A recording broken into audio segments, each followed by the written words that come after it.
Welcome learners to my course C programming.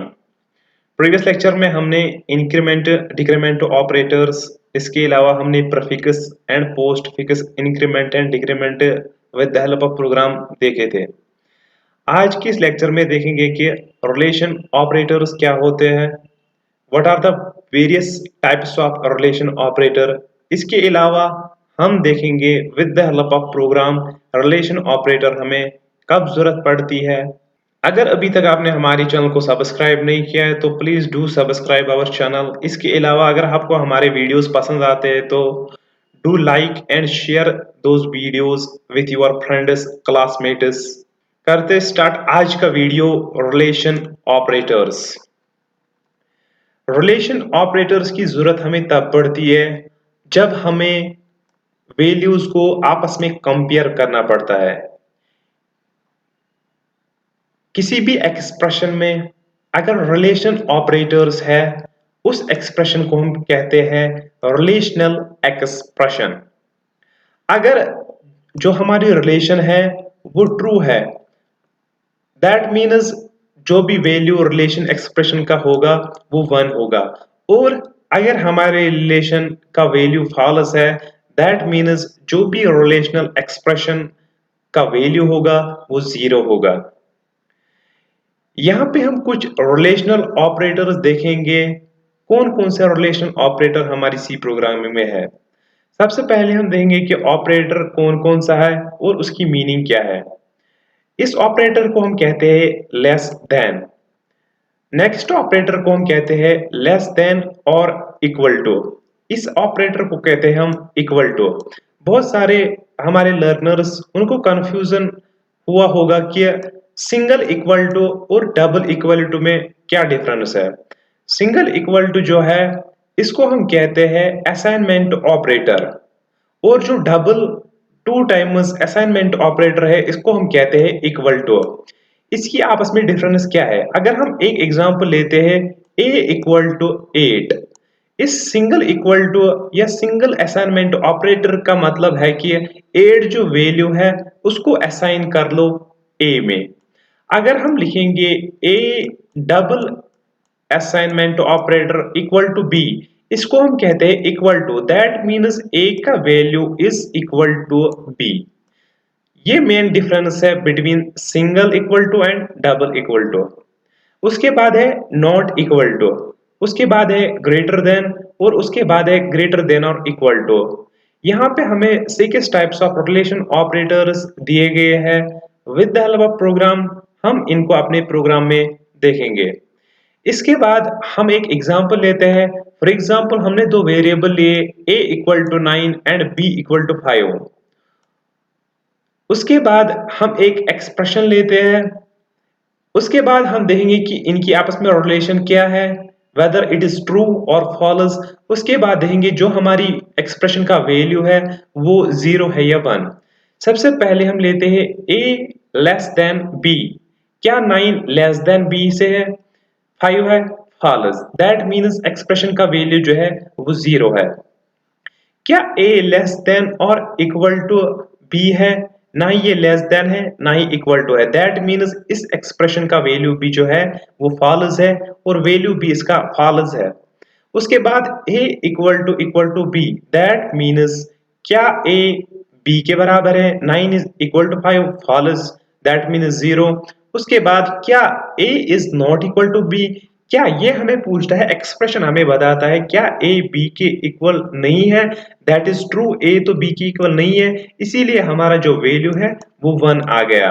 उसके बाद a is greater than b। क्या 9 greater than 5 है? True, इसका वैल्यू भी 1 आ गया। उसके बाद है क्या a ग्रेटर देन और इक्वल टू b? क्या ग्रेटर और इक्वल टू a 9 है? यस, 9 इज ग्रेटर और इक्वल टू 5, दैट मीन्स ये भी यहाँ पे क्या है? ट्रू। उसके बाद है a डबल इक्वल टू 0। क्या a का वैल्यू जो है क्या वो 0 के बराबर है? क्या a और 0 आपस में बराबर है? नहीं, a का वैल्यू 9 है और 9 जो है वो नॉट इक्वल टू 0 है, दैट मीन्स इस रिलेशन का जो वैल्यू है वो फॉल्स है। फॉल्स मीन्स होता है 0। उसके बाद हम देखेंगे जो रिलेशनल ऑपरेटर्स जनरली इनको हम यूज करते हैं इफ एल्स कंस्ट्रक्ट लूप्स में। इफ एल्स क्या है ये हम आने वाले लेक्चर्स में देखेंगे, लेकिन जो हमारा प्रोग्राम आज का प्रोग्राम रहेगा उसमें हम देखेंगे हम सिर्फ इफ स्टेटमेंट का यूज करेंगे और उससे हम देखेंगे कि रिलेशनल ऑपरेटर्स का यूज कैसे करते हैं। जो इफ कंट्रोल स्टेटमेंट ये इवॉल्वेट करता है एक्सप्रेशन को, और अगर एक्सप्रेशन हमारी जो है वो ट्रू है दैट मीन्स उसके बाद जो नेक्स्ट स्टेटमेंट है वो एग्जीक्यूट होगा, अदरवाइज जो नेक्स्ट स्टेटमेंट है वो स्किप होता है। That is about the relational operators. अब हम चलते हैं अपने कोड एडिटर की तरफ जहां पे हम आज का प्रोग्राम देखेंगे। हम अपने कोड ब्लॉक एडिटर में अपने न्यू प्रोजेक्ट को ओपन करेंगे, कंट्रोल शिफ्ट एन। उसके बाद हम अपनी फाइल को सेव करेंगे। फाइल को हम सेव रखेंगे रिलेशन से, रिलेशन डॉट सी। उसके बाद हम कमेंट लिखेंगे, कमेंट में हम लिखेंगे रिलेशनल ऑपरेटर।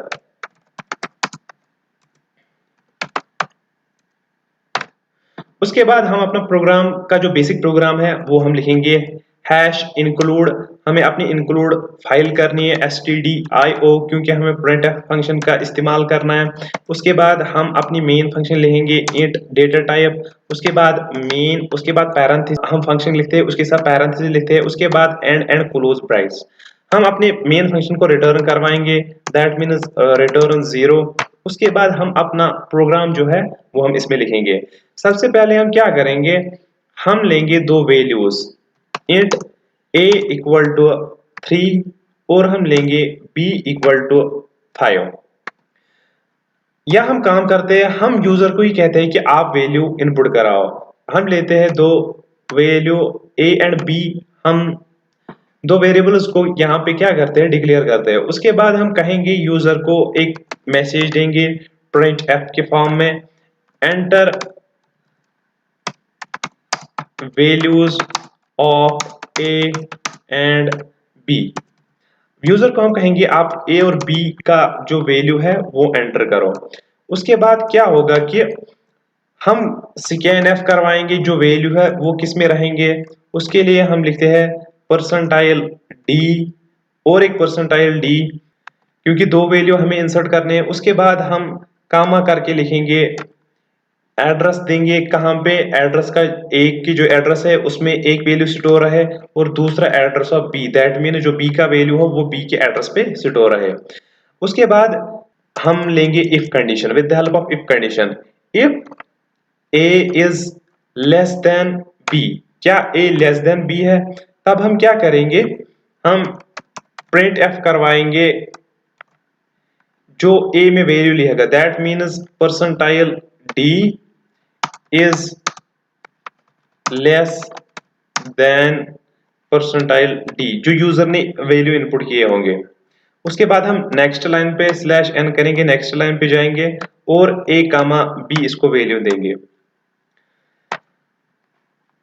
हम इन दो लाइनों को क्या करेंगे कि हम इन दो लाइनों को कॉपी करेंगे, उसके बाद उससे आसानी होगी। नेक्स्ट हमें देखना है कि क्या ए जो है वो ग्रेटर देन बी है या a is less or equal to b. यहां पे हम लिखेंगे लेस और इक्वल। उसके बाद अगर ये वाला स्टेटमेंट भी एग्जीक्यूट नहीं हुआ तो उसके बाद और एक स्टेटमेंट हम लेंगे ए इज, क्या ए ग्रेटर देन बी से है। उसके बाद यहां पे भी लिखेंगे ग्रेटर। उसके बाद हम और एक स्टेटमेंट लेंगे ए इज ग्रेटर और इक्वल टू, जो हमने पढ़े हैं ग्रेटर और इक्वल टू।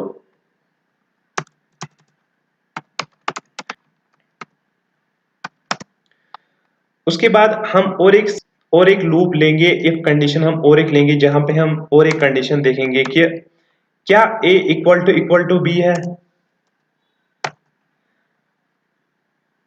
यहां पे हम लिखेंगे